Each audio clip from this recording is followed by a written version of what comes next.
Are we ready to go? Yeah. Okay, let me know. Okay, super. Well, good morning or good afternoon, everyone. Excuse me. My name's Andrew Morton, Vice President Sales with DefenseX. I may have spoken to several people here. I guess it was several months ago when we had an event with SPIKEIT I guess it was over the summertime. So very quickly introduce myself. I handle global sales for DefenseX. I also work very closely with the folks at SPIKEIT and our MSP partners in all continents. That would be US, where I'm based, Canada, the Southern Hemisphere, so Asia Pacific, Asia, Europe, and then of course in Israel. With me is Justin Pissarro. He is one of our lead system engineers. What we'll do today, we'll talk a little bit about secure browser. There's a lot to talk about. I promise not to kill everybody with PowerPoint slides, but at the same time, we are all here for a webinar, and we will definitely go into a demonstration of DefenseX. There's a lot to talk about. I'll talk about big principles, and we'll definitely make some time at the end of our session today so we can have some Q&A for any questions. Of course, this recording and materials will always be available as well through SPIKEIT. Quick agenda and what we'll cover today. A quick introduction on the modern what's happened with the modern workplace.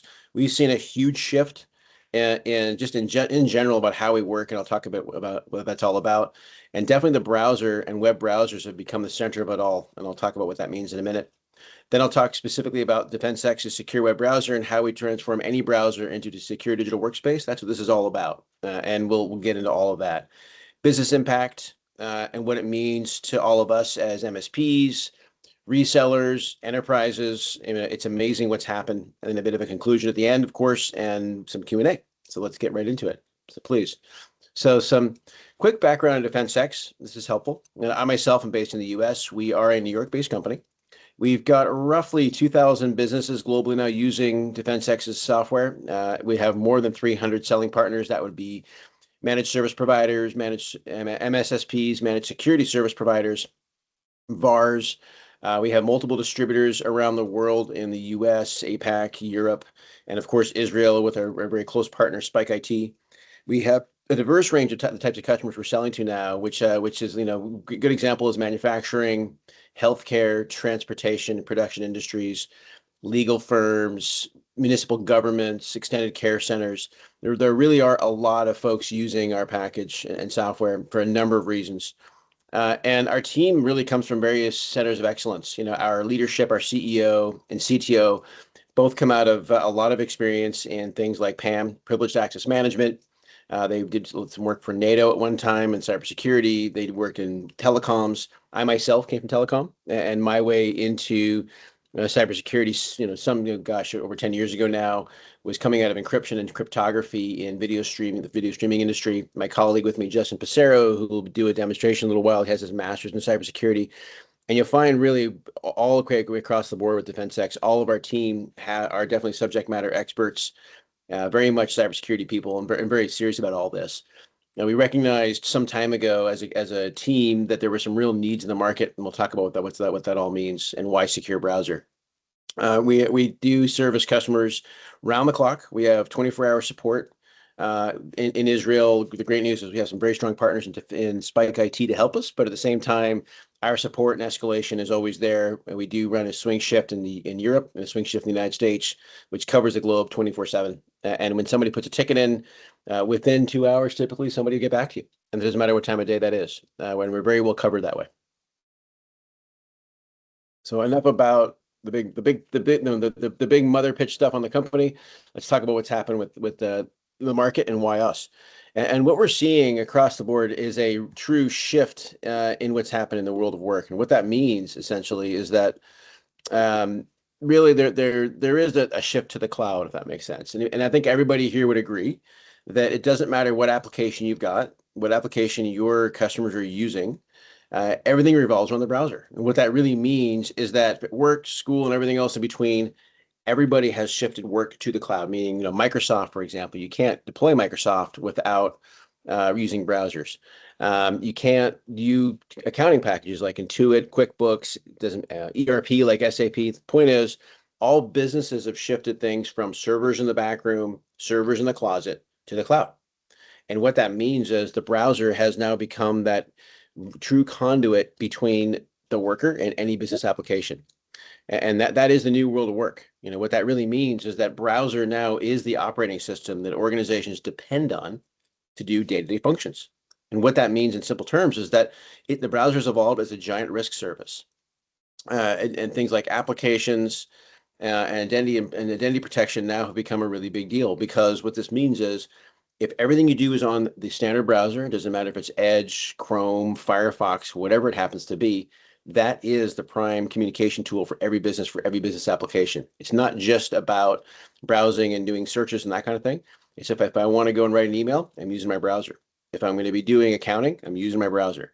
And with that giant shift into the internet has created all kinds of risks, because what's happened is, if you look at the last couple of years, we've seen a huge increase in attacks as a result of more browser usage. And with all applications and things happening there has to be a different way to do all of this. And the really big thing is, we can't ask of our users to start changing habits by doing proprietary things. Let them use their browser. The whole point behind DefenSX is we make any browser secured. And if you look at the modern workday shift and where they're spending their time, something like 80% of businesses now of SaaS applications are SaaS-based, or they're in the cloud. 85% of browsers are used during the workday.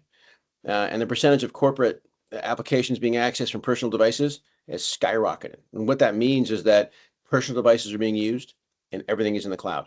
And we're just seeing this as a radical shift. This has happened really, we'll call it 10 years ago. There was a lot to talk about this migration to cloud. We're now seeing the real effects of that. And unfortunately, as part of that, we're also seeing a whole new kind of cyber attack. And if you look at the evidence of what's happened in the last couple of years, we're definitely seeing an increase, a spike of like over 100% year-over-year increase in attacks. And I'll get into why that is and what we do about all that in a second. But what that really means is that this entire risk surface has shifted to browser as a result. And that's all a result of applications going from the OS to the browser. And that's CRM, Teams, Slack, finance, HR, email, all of it. And the liability has certainly shifted away from the enterprise, which is good. But the challenge is that liability attacks are now on the SaaS vendor. Identity-based attacks are now there. But what's happened is, in the middle of all that, the browser has become that communication tool. So, I can't say this enough, but we see this radical shift of everything to the cloud. And what that really means is that we now need to secure that new operating system or super app, which is the browser, as a result. But there's also more to it than this, because if you consider things like traditional VPNs or CASB, which are kind of well-known principles in the enterprise, well, all of those things now have shifted as well, because now employees are no longer tunneling into the enterprise. They're now communicating in the cloud to get their things like virtual desktop interface. Well, the whole point of all that now is there needs to be a better way to secure that, lock it down, and make it simple. And this really brings me to what the foundation of security digital workspace is about, which is that kind of first thing that we do.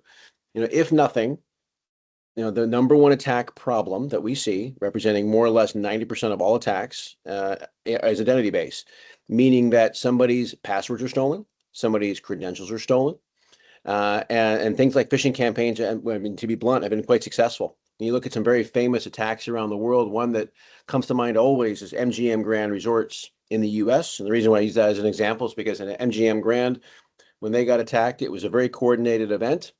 Someone was tricked into clicking on the wrong things as really social engineering. AI played a big role in all this. But what that all means is that attack specifically resulted in $120 million worth of damage. Same thing happened with United Healthcare in the United States. I'm just using these as examples because these are big brands, big names. This exact scenario is playing itself out over and over again every hour of the day now, around the clock. And the reality is, people posing as pretending to be Microsoft, or pretending to be a coworker, or pretending to be SAP, and then getting somebody to click on a bad site, enter their credentials, results in all kinds of things. At a very base level, we are now able to, with DefenSX, with our secure browser, and this is a non-proprietary browser, meaning that we make any browser secure, and we'll walk through what that looks like when we do our demonstration. We're now able to prevent users from accidentally clicking on the wrong site, or even worse, entering their credentials in the wrong site, or in many cases, being tricked into things like having an MFA breach. In other words, multi-factor authentication. We just prevent that from even starting. We're able to spot dynamically and remotely that what's happening. At the same time, while somebody's using their everyday browser, whether it be a Chrome or an Edge or whatever it happens to be, we're able to block the ads that they might accidentally click on and really create the zero trust environment for identity protection. And the whole idea behind all this is that now ads are no longer visible, accidentally clicked on, and now we've locked down the standard browsers. Workers just go about their regular day doing email and everything else they're supposed to do. But what happens now as a base is that at a very base with DefenSX, those users no longer accidentally click on things. This solves 90% of attacks right here. Traditional ideas like DNS, domain name services, with DNS security, we already do all of that. That's included with everything that we do. But that's like a good idea like 5 years ago. So if you think, I mean, even 10 years ago, and there's a number of products in the market, and we can talk to things like Cisco Umbrella and stuff like that, which were great products for their day. However, it's just not enough anymore. We recognize that DNS security was an old enough idea that we automatically include it in all of our software, in all of our packages, but at the same time, not enough. That's why password protection, credential theft prevention are so important, because this is the modern attack vector, and the evidence is there. I mean, I haven't had a chance today because it's kind of early for me here on the west coast of the U.S., but I'm sure there's already a whole list of logos that were attacked overnight, or at least announced they were attacked. And we find the vast majority of attacks don't actually get announced these days, which is a little bit frightening. But having said that, it's an everyday event. The next thing that we see a lot, there's two things that we're seeing here. Now, you'll see the word AI in there in the middle of all that, and we'll get to that in a second.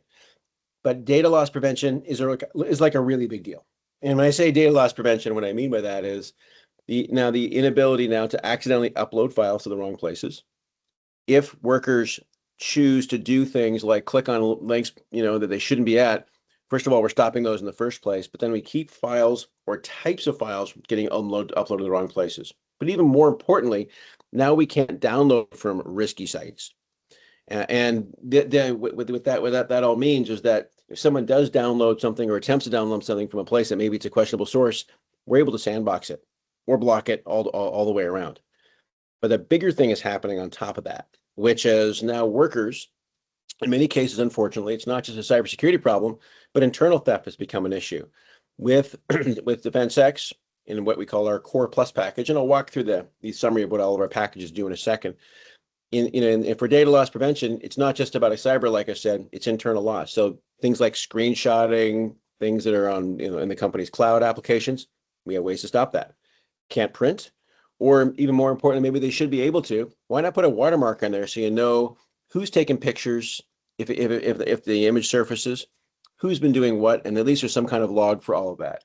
And all of this can happen without any real risk to the organization, privacy concerns, all that's kind of managed.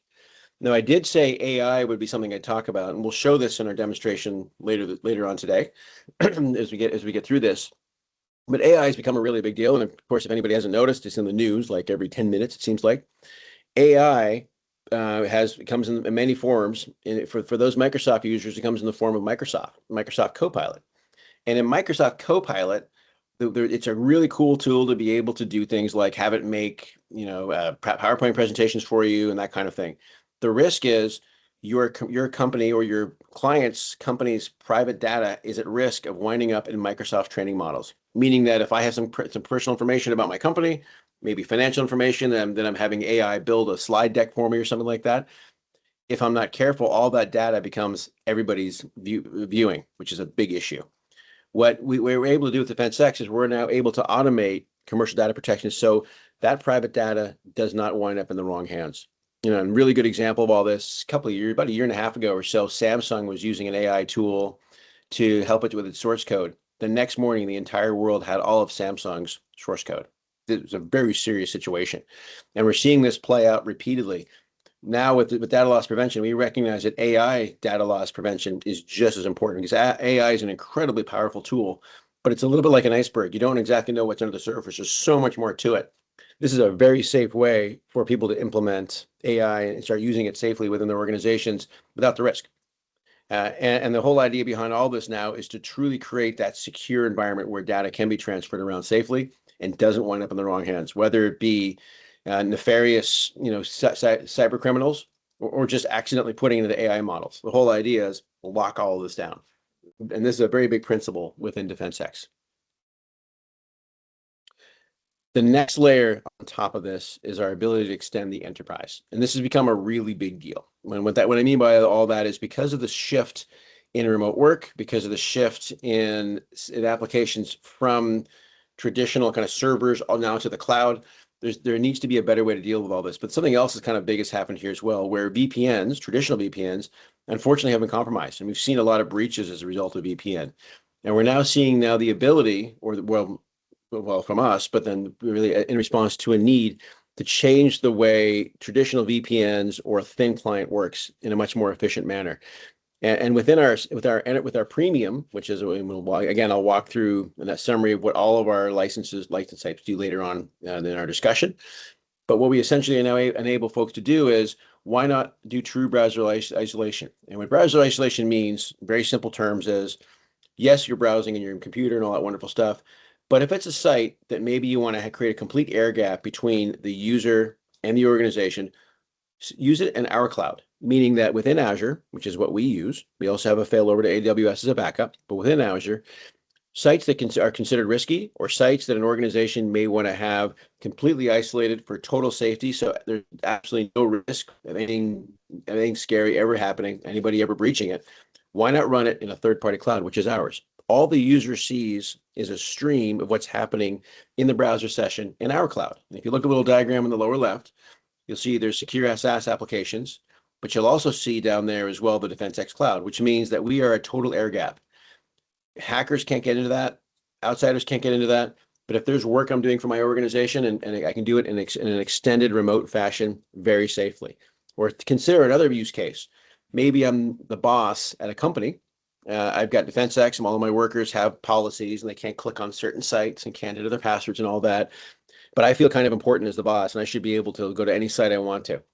That's generally where the risk starts. And RBI, or remote browser isolation, also works there, where maybe for any risky site, without my knowledge, automatically, because my IT or my MSP has already set this up for me, automatically I am now, when I'm clicking on those sites, going actually to DefenseX's cloud, and I'm actually watching that website, that web session externally, totally air gapped in total safety. So there's no risk of some questionable website causing some kind of risk to my organization. The whole idea now is that end to end, from password protection, data loss prevention, and now the extension of the enterprise, I'm able to both replace VPNs and thin client safely, and then this is the same use case in terms of how our remote access works, how our RBI works.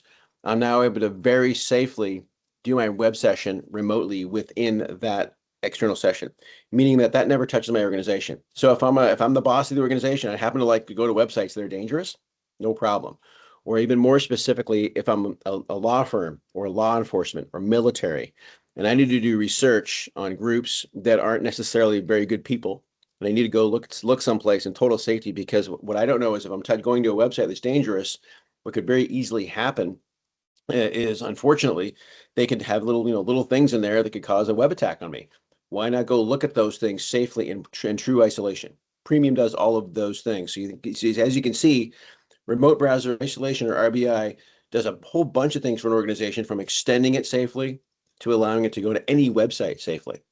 These are all very modern principles that create this true ZTNA, or zero trust access. And ZTNA has been talked about a lot as really this whole concept of locking everything down. This truly delivers on all that. We're now 360 degrees. My organization is safe.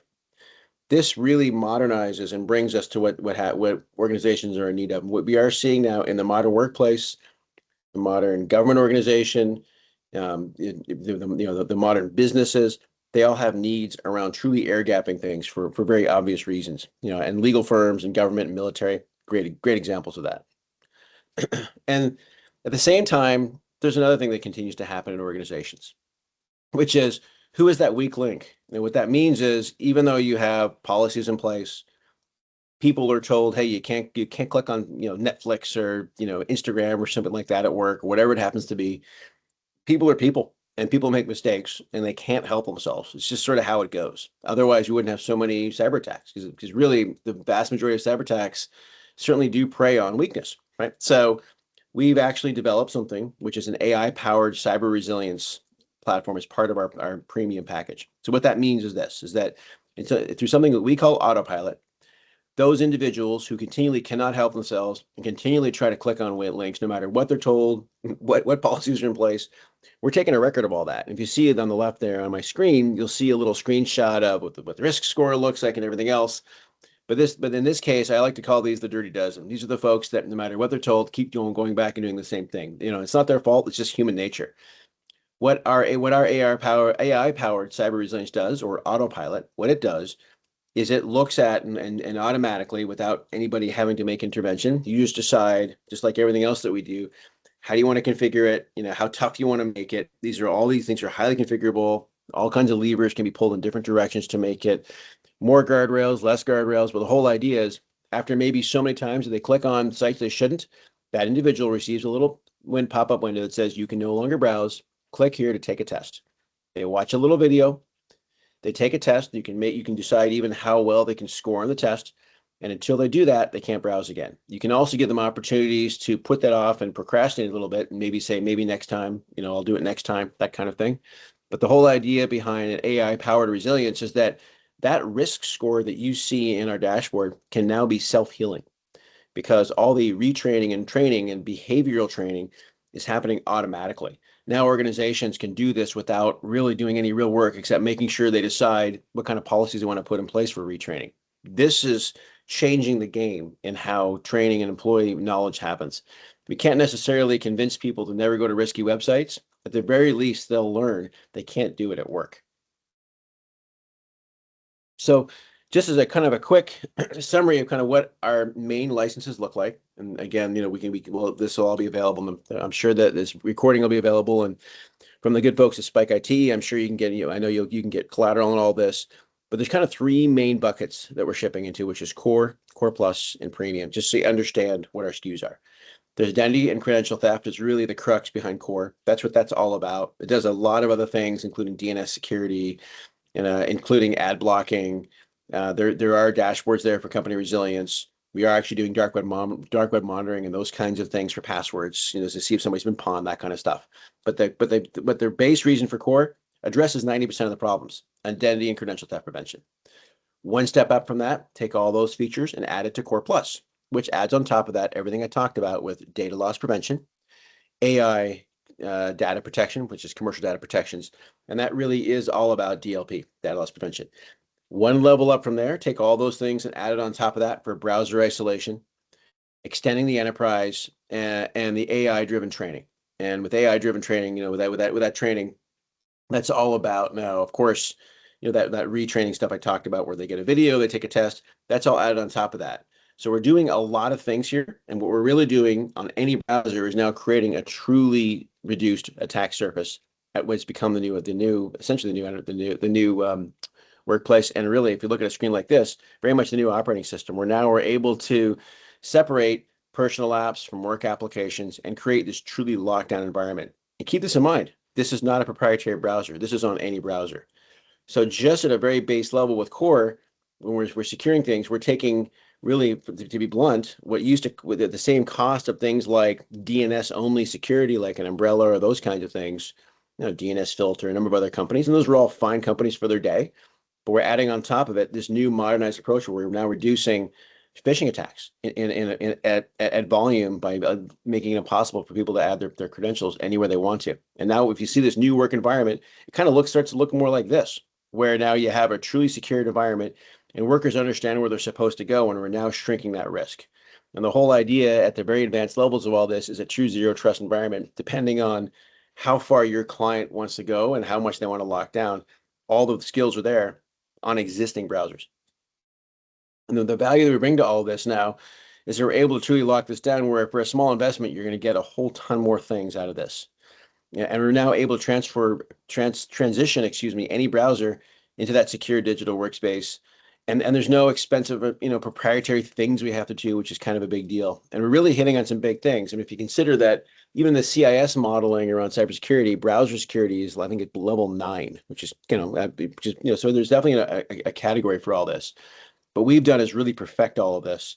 And now we're able to create some really able to solve some big problems, which are cybersecurity, compliance, efficiency, and risk reduction. And those are major things to hit. So if there's a takeaway from all of this is that we're now able to truly secure all of that, and really the big one is that the organization doesn't have to see all of it. They could just know with comfort that we solved a bunch of problems. And this whole concept of doing this is that it's built on a stack because all these things now work together. We can mix and match. And that's why we have multiple SKUs. And you'll see premium twice there at the top of our stack. The reason why is because it really is 2 things in one. It's human risk management, which is the AI retraining I talked about, but then also ZTNA access, VPN replacement, and CASB replacement, because now the extension of the enterprise can be done much more efficiently without having to do a whole heck of a lot more. And we're now getting incredible reviews with all this as a result. So some big takeaways, and I did say I wouldn't talk for too long because we do want to show how everything works. But really, if nothing, the browser has become that super app, which is very real. We can now directly access the cloud, and we now have the ability not only to secure that super app, but now replace some traditional cost centers like VPNs and thin clients and that kind of thing. And now we're able to also truly create a 360 approach where we truly wrap everything around real true security, no matter what direction an organization wants to go. And it's all about locking down the browser. Those are really the big points to all of this. But so I think it kind of makes sense now to kind of click to this. If we have questions, we can certainly take them now, or if we'd like, Sharon, we can also just go straight into a demonstration. Yeah, I think we go to the demonstration, and at the end, we will have a quick session of question and answers. Sounds good to me. Justin, please. All righty. So here is a look at our platform. So I'm just going to go over some of the biggest key features that were shown in the presentation here. So one of the absolute best features of DefenSX is that credential protection. So to kind of show this off here, I'm going to log into good old Dropbox. I'm going to hit the login here. You can see I have a password manager. And what's nice is right there. So even with DefenSX, we have the ability to block users from inputting passwords into places they're not supposed to. We even do stop the autofill from a password manager as well. So you can give a lot of granularity here because you can either A, go for a true zero trust solution, which means if that website's not on the list, you're not going to put your password in, you're going to make a request, and then we as in the MSP are going to make sure that website's safe and add it. Or we can choose to give our users a little bit of freedom here, and which is what you see here. So here we're kind of alerting the user, hey, it's the first time you're putting your credentials in here. We assign the website a risk score. The risk score assessment not only looks at is the website safe to visit, but is the content safe to view.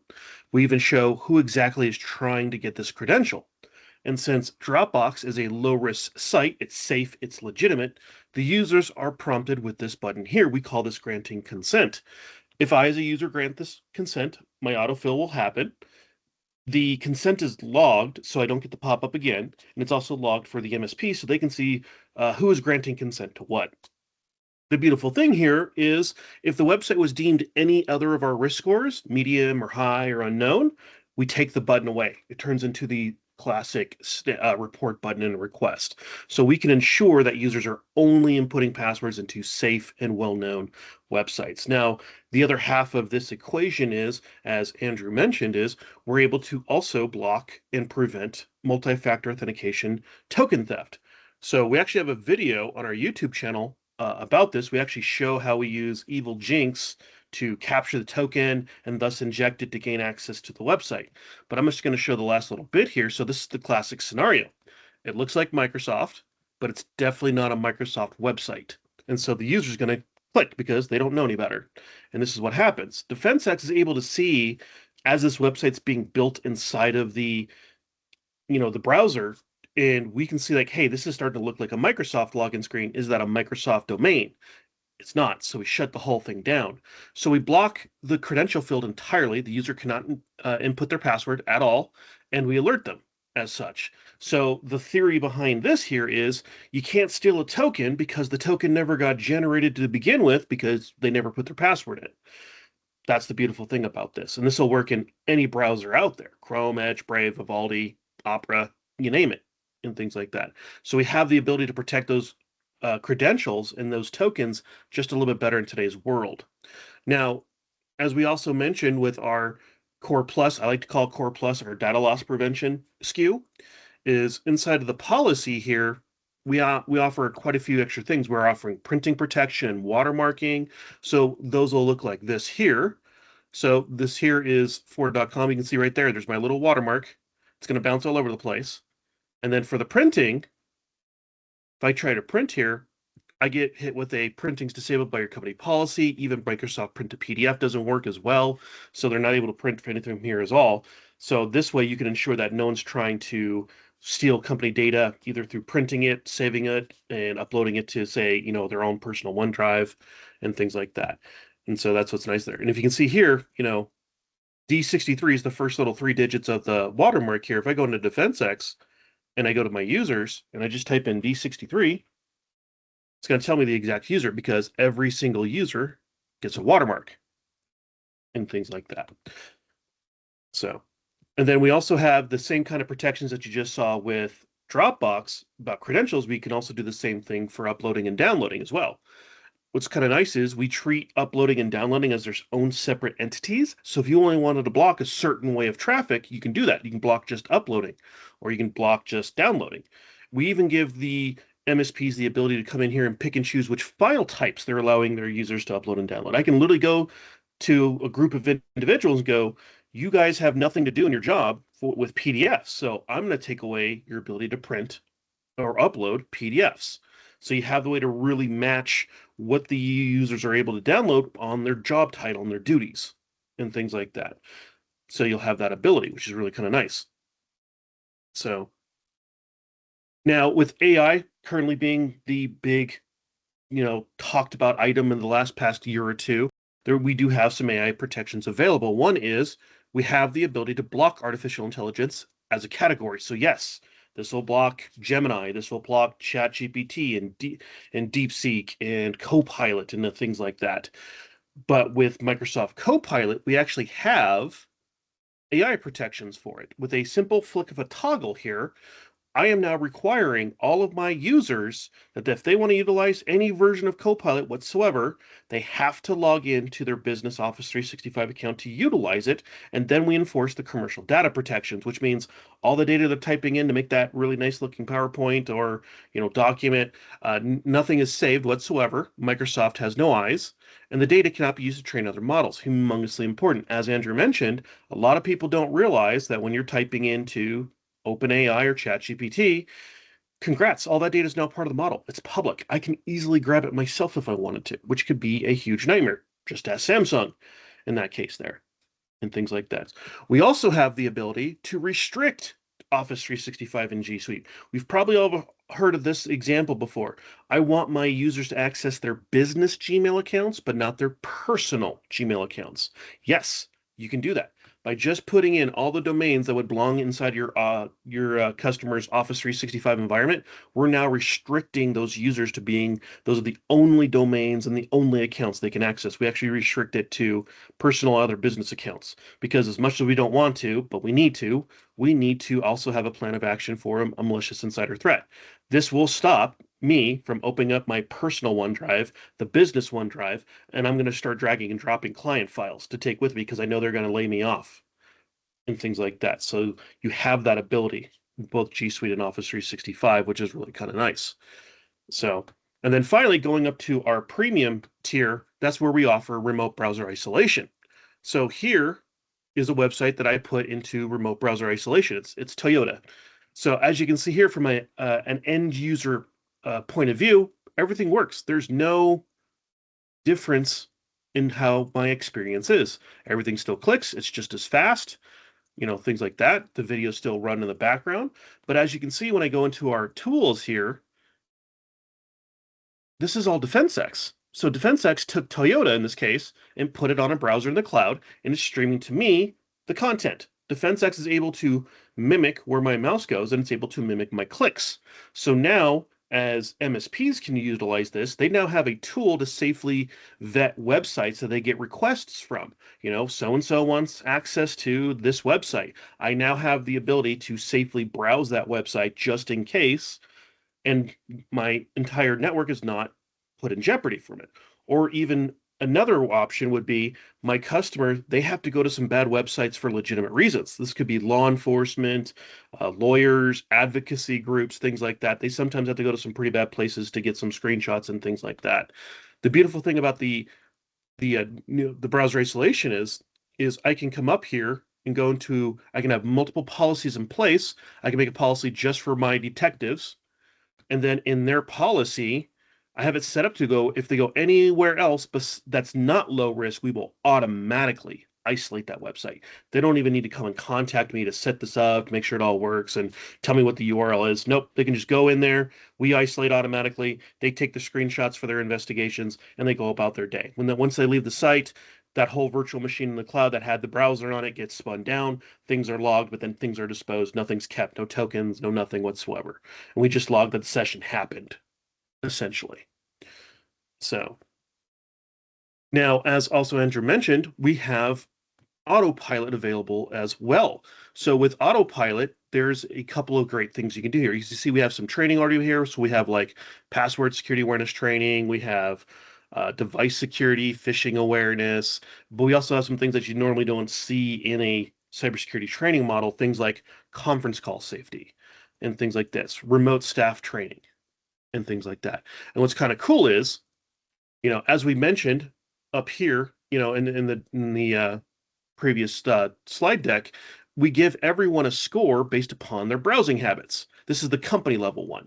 Okay, we can go down to reports and I can actually see my individual users and things like this. So I want you to take a look at these two scores and look how vastly different they are in password hygiene. Okay, so with autopilot, I'm going to start up a training about password protections and how to make them nice and big. Well, I can turn on the autopilot and I can choose what score level in order to automatically send this training out. So if I set this training up, any one of my employees who have a score of 75 or lower will automatically be enrolled in this training. Those people who are obviously following the protection policies, have nice, strong, good passwords, they don't need to take this training. They already know about it. They're doing the things that need to be done. This is more for those individuals that, as much as we don't want to, they're there.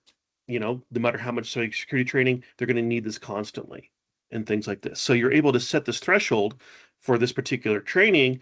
And then what we can also do is then we can also go in here to our advanced settings and we can enforce the training as well. We can give the users a set number of times they can postpone the training. We understand sometimes it's not ideal to do a training when it's 5 minutes before a big board meeting.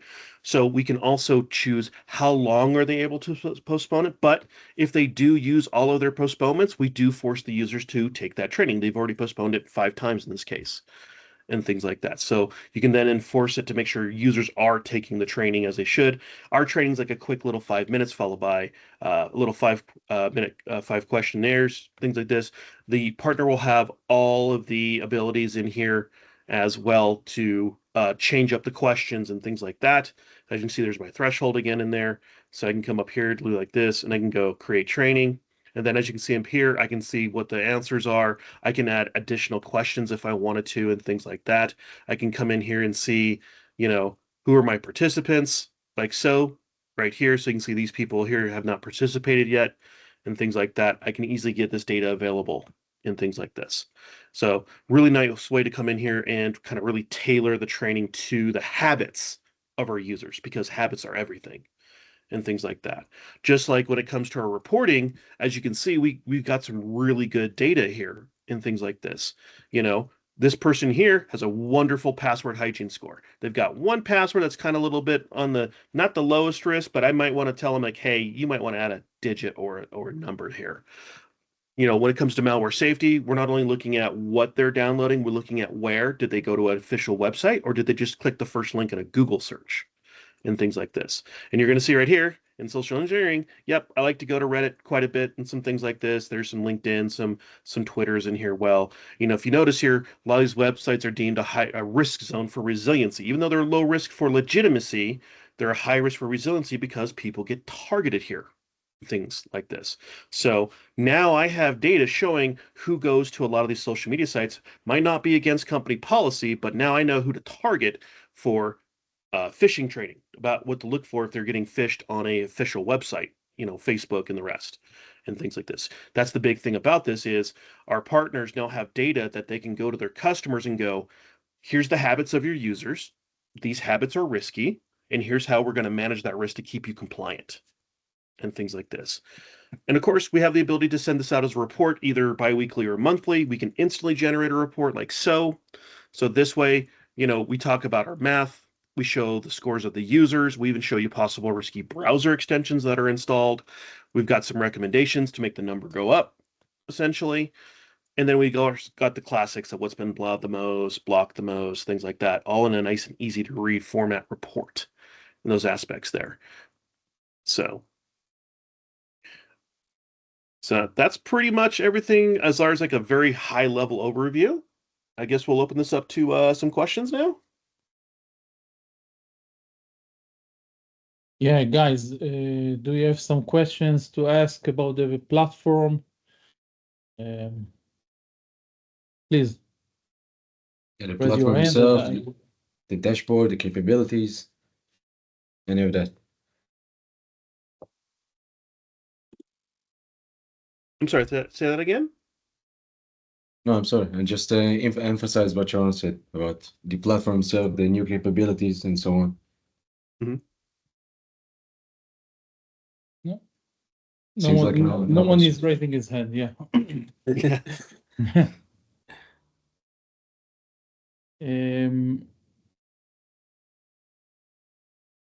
No, I think that the demonstration was straightforward. It showed everything, the new feature, of course, of the platform. Give me a lot of input, especially in the DLP. I think it's something that everyone needs it. Mm-hmm.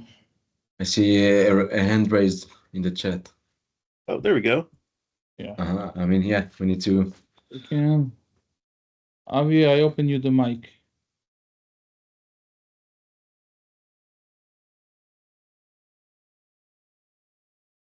I think he's muted. Okay. Yeah. Okay, can you hear me now? Yes. Yes. Okay, I was just wondering about notifications. Did you go over that? Maybe I missed that. Let's say that someone is actually browsing and he's going through various internet sites which are very dangerous. Does the DefenSX can it warn in a notification to my cell phone, that someone is actually visiting a very, very dangerous site, okay, and is going deeper and deeper? So yes, we kind of can do some of the things with our APIs. Not a lot of times what we see is partners don't want us to notify. They want, like, say, their SIEM to notify, something like a Lion Guard or a Roost, Super Ops, and things like this. And yes, you could absolutely do that with our APIs and things like this. You can just download our YAML. We give the MSP everything to do that and things like that. That's where they usually do the reporting. Now, what the thing is we can do is on the logs is now hopefully, like, truth be told, if you have your policy set up, they shouldn't be going to any place high risk because it'll be automatically blocked because I can block based upon risk score and things like that. But in our logs here, when we're talking about credentials, this is the log of all the places that had a password field that I could have put a password in here. What we're seeing a lot of partners are doing is they're pulling the blocked attack in the middle log. And if there's ever a new record created, it instantly sends an alert. And that way they can use the system of their choice to receive that alert and things like that. We are also going to be fleshing this out a little bit better there too, as well. Okay. Yeah. Big part of this is that whole single pane of glass, single, centralized console. We support all of that, and APIs are really the way to do it because then you're able to do it very intelligently without having what they call alert fatigue. Right, all comes from the same place. So short answer is yeah. Okay, I have the picture, so it's done actually through reporting. But do you think you will at a certain stage implement this? For like alerting through just us itself, yeah, I could definitely see us doing it. It shouldn't be, once again, I'd have to talk to my tech team to see that the technology in the back end is just there right off the bat.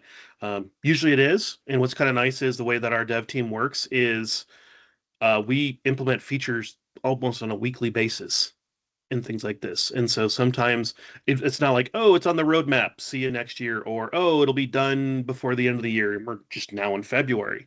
A lot of times our devs are like, wow, that's smart. Okay, we'll have it ready for you in a week and things like this. So it's definitely doable. Okay, good, good. I'm happy to hear that. Thank you very much. Any other questions, guys?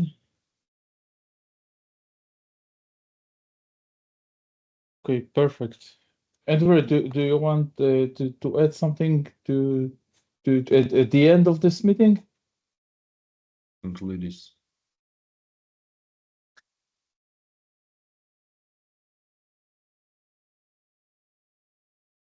Okay, so I want to say thank you to Andrew and Justin for the presentation and the demo. As we can see, the DEFENSX is new, innovative solution that gives a lot of value to the end customers. It's block whatever needs to be blocked most of the time automatically, and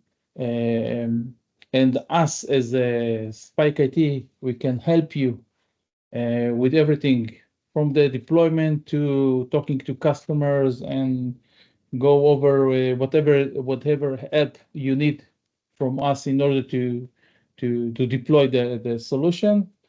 As you know, at SPIKEIT, we come with a solution that gives you not only protection against the endpoint with Sentinel-1, or not only for the Active Directory with Sentinel-1, we also give you the DEFENSX as a protection of your all internet traffic. And it's give you a lot of value and a lot of, it give you the way to control whatever your customers are doing on the web, and give you also an understanding and protect of stealing credentials. It's very important in the SaaS environment.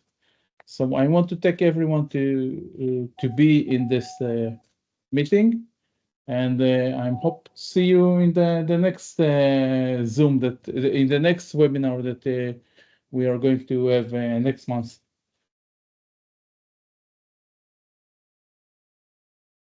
Well, thank you, Sharon, for organizing this. And again, and please reach out to SPIKEIT with any questions. And of course, have a look at our website, defensx.com. Anything you do in the backend portal, you want to try stuff out, certainly SPIKEIT can arrange all of that for DEFENSX. And really important to note as well that things like NFR, not for resale licenses, please, hit up Sharon and team to do some testing, because we are very happy to let you test our product on us and use it internally. Yeah. Yes, thank you. I see another raised hand. We got still time for it. Sure.